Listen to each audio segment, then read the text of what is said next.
আসসালামু আলাইকুম। দেখতে দেখতে আমাদের ছোট হাঁসগুলোর বয়স মোটামুটি 1 মাস হয়ে গেল। তো সেই হাঁসগুলোকে আমাদের পানিতে দেওয়ার দরকার। তো পানিতে দেওয়ার আগে আমরা এই হাঁসটা যেই জায়গায় রাখবো সেইখানটা সংস্কার করা লাগবে, কারণ এর আগে এইখানে বড় হাঁস ছিল। সেই হাঁসগুলো থাকার সময় আমাদের যে মোটরের পাইপ দিয়ে মাঠে পানি দেওয়া হয় সেই পাইপটা ভেঙে গিয়েছিল। তো এই হাঁস দেওয়ার আগে আমাদের এই পাইপটা মাটির নিচ দিয়ে দিয়ে এখানে ভরাট করা লাগবে, কারণ যদি এটা ভরাট না করি এইটার উপর দিয়ে হাঁস চলাফেরা করবে, সেই ক্ষেত্রে দেখা যাচ্ছে ড্রেন বারবার ভেঙে যাবে এবং আমাদের এই জায়গাটা অনেক কাদা হবে। সেই জন্য আমরা আজকে সকালে লেবার নিয়েছি যে এই জায়গাতে কাজ করব, প্লাস আমরা যে টাঙ্কির পাশে ওঠানামার জন্য একটা জায়গা আছে সেখানে ইট দিয়ে সোলিং করে খসখসা করে প্লাস্টার করে দেবো ইনশাল্লাহ।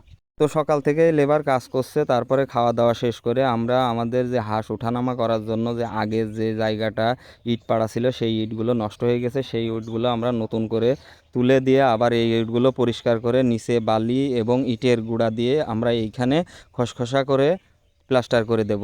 আমরা তেলতেলি করেও প্লাস্টার করতে পারতাম, কিন্তু খসখসে করে করার কারণ এখানে সবসময় পানি থাকবে আর হাঁসের পা স্লিপ করবে, যার জন্য যদি একটু ধারালো থাকে সেই ক্ষেত্রে পা দাঁড়িয়ে যাবে, হাঁসের উঠা বসা করতে বেশ সুবিধা হবে। আর মানিক আর রাসেল দুইজন মিলে আমাকে ইটের গুঁড়া নিয়ে এসে দিচ্ছিল। আমরা এর নিচে কিছু মাটিও দিয়ে নিয়েছিলাম, কারণ এর আগে যে বৃষ্টি হয়েছিল অনেকদিন পড়ে থাকার কারণে সেই বৃষ্টিতে এখানকার বালি মাটি যা ছিল সবগুলো বাইরে বের হয়ে গেছিলো। এরপরে আমরা এইখানটাতে ইট বসাবো। আর ইট বলতে যে এর আগে যেই ছোট ছোট আদলা ইট ছিল সেইগুলোই আমরা বসাবো। তার আগে আমাদের বাড়িতে কাজ করার সময় যে খোয়া ভাঙার সময় যে ইটের গুঁড়াগুলো হয়েছিল সেই গুঁড়াগুলো আমরা বালির বিকল্প হিসাবে ব্যবহার করব, কারণ এইগুলো অনেক দিন যাবত পড়ে আছে, কিছুদিন থাকলে নষ্ট হয়ে যাবে আর বালি আমরা হাঁসের ঘর বা রাস্তায় ব্যবহার করতে পারবো, সেই জন্যই রেখে দিলাম। আমরা আজকে আমাদের ছোট হাঁসগুলোকে এই পাশে দিতে পারবো না, কারণ এখানে আমাদের যেহেতু সিমেন্ট বালির কাজ করতে হবে সেটা একটা শুকানোরও ব্যাপার আছে।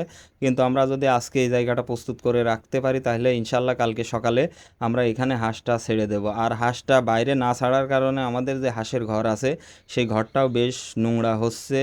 আর হাঁসগুলোকে পানিতে দেওয়ার দরকার, কারণ অত্যন্ত পরিমাণ গরম পড়ছে। এই গরমের ভিতরে আসলে হাঁস বেশ অস্বস্তিতা বোধ করছে। যদি হাঁস একটু গোসল করতে পারে সেই ক্ষেত্রে হাঁসের শরীরের জন্য খুবই ভালো। আর কিছুদিনের ভিতরে আমাদের এইখানে মাঠের ধানগুলো কেটে নিবে, তারপরে আমরা হয়তো হালকা পাতলা মাঠে যদি পানি হয় সেই ক্ষেত্রে এইখান থেকে খুব সুবিধাজনকভাবে মাঠে হাঁসগুলো ছেড়ে দিতে পারবো। এই ক্ষেত্রে আমাদের খামারে খাবারের খরচ অনেকটাই কম হবে। আর এই হাঁসগুলো কিছুদিনের ভিতরেই আমরা ভ্যাকসিন করব ইনশাল্লাহ।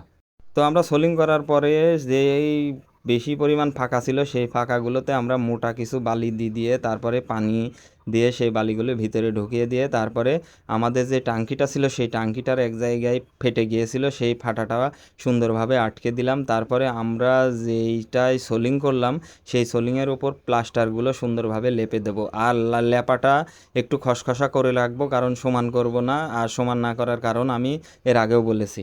তো মোটামুটি আমাদের এই হাঁসের টাঙ্কি প্রস্তুতির কাজ একবারেই শেষের দিকে। আমাদের জন্য সবাই দোয়া করবেন। আসসালামু আলাইকুম রহমতুল্লাহি ওয়া বারাকাতুহু।